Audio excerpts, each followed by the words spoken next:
Hello అండి, అందరికీ నమస్తే. వెల్కమ్ టు చలాకీ ముచ్చట్లు. ఈరోజు వీడియోలో గోధుమ రవ్వతో ఉప్మా ఎలా తయారు చేయాలో చూపిస్తున్నానండి. చాలా టేస్టీగా ఉంటుంది. ఈ ఉప్మా ఇష్టం లేని వాళ్ళు కూడా ఇష్టపడి తినేలాగా ప్రాసెస్ అయితే చూపిస్తున్నాను. సో వీడియో ఎండింగ్ వరకు చూడండి, ఎక్కడ స్కిప్ చేయకండి. ఫస్ట్ అయితే ఒక ప్యాన్ తీసుకొని వేడి చేసుకోండి. వేడైన తర్వాత ఇందులో 1 కప్పు గోధుమ రవ్వ యాడ్ చేసుకోవాలి. మీ ఇంట్లో ఉన్న మెంబర్స్కి సరిపడా రవ్వ అయితే యాడ్ చేసుకోండి. ఇప్పుడు ఈ రవ్వని లో ఫ్లేమ్లో పెట్టుకొని కలర్ చేంజ్ అయ్యే వరకు ఫ్రై చేసుకోవాలి. ఒక 5 to 8 మినిట్స్ లోపు రవ్వ అనేది ఇలాగ కలర్ చేంజ్ అవుతుందండి.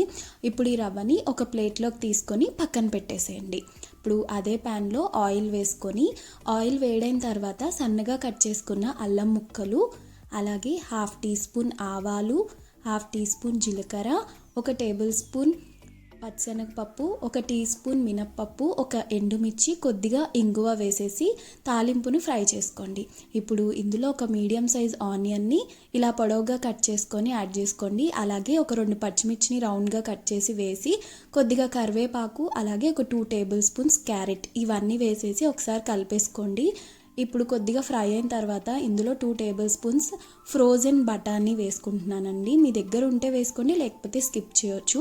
అండ్ కొంచెం ఫ్లేవర్ కోసం నేను పుదీనా వేస్తున్నాను. ఇది ఆప్షనల్, బట్ వేస్తే చాలా బాగుంటుంది. కొంచెం పసుపు, అలాగే వెజిటేబుల్స్కి సరిపడా ఉప్పు వేసేసి వీటిని ఉడికించేసుకోవాలి. మూత పెట్టేసి ఉడికించుకోవాలి. ఇప్పుడు మూత తీసి చూద్దామండి.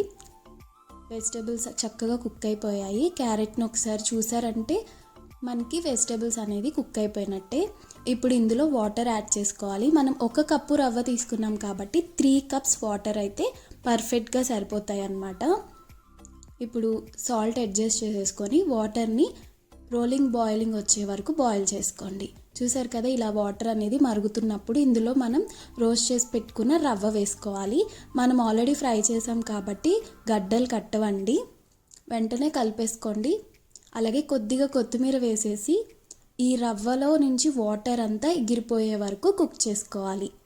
లో ఫ్లేమ్లో పెడితే జస్ట్ 10 మినిట్స్లో కుక్ అయిపోతుంది. చూసారు కదా, ఇలా కుక్ అయిపోయిన తర్వాత కొద్దిగా నెయ్యిలో జీడిపప్పులు, పల్లీలు వేసి ఫ్రై చేసుకొని లాస్ట్లో ఇలాగ పైన వేసుకుంటే టేస్ట్ చాలా బాగుంటుంది. ఎప్పుడైనా ఇలా ట్రై చేయకపోతే ఒకసారి ట్రై చేయండి. అంతేనండి, ఉప్మా అయితే రెడీ అయిపోయింది. చాలా ఈజీ కదా, టేస్ట్ కూడా చాలా బాగుంటుంది. తప్పకుండా ఈ రెసిపీని ట్రై చేయండి. అలాగే ఈ వీడియో నచ్చితే కనుక మీ ఫ్రెండ్స్కి, ఫ్యామిలీస్కి షేర్ చేయండి. మరిన్ని వీడియోస్ కోసం చలాకీ ముచ్చట్లను ఫాలో అవ్వండి. Bye. Thank you for watching.